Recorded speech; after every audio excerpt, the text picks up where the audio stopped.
আচ্ছা, ডায়াবেটিক্স নিয়ে একটু আলোচনা করি সংক্ষিপ্তভাবে। আমাদের ডায়াবেটিক্স যাদের আছে এরা কিন্তু ইনসুলিন নেয়, এবং ডায়াবেটিক্স কোনো রোগ না, এটা কন্ট্রোলে রাখতে হয়। ডায়াবেটিক্স যাদের যতদিন বেঁচে থাকবে ডায়াবেটিক্সের ওষুধ মেডিসিন খেয়ে যেতে হবে, এবং ইনসুলিন যদি নেওয়া লাগে নিতে হবে। কারণ কি, তার শরীরে ইনসুলিন হরমোন তৈরি হয় না, এই জন্য বাইরে থেকে ইনসুলিন নিতে হবে। মানে প্যানক্রিয়াস থেকে, অগ্নাশয় থেকে তৈরি হচ্ছে না।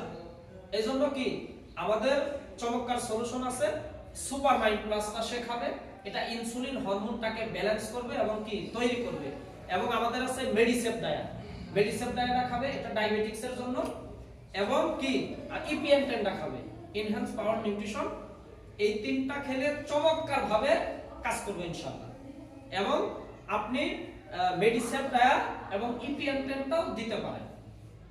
এই দুটো দিলেও চমৎকার ভাবে কাজ করে। আস্তে আস্তে আস্তে আস্তে কি কন্ট্রোলে চলে আসবে। এবং কিছু নিয়ম কানুন আছে, এগুলো সে মেনে চলবে। খাবার একটু বেছে বেছে খাবে, কারণ সবকিছু কিন্তু নিয়মের উপর ভিত্তি করে। আপনি ওষুধ খেলে শুধু হবে না।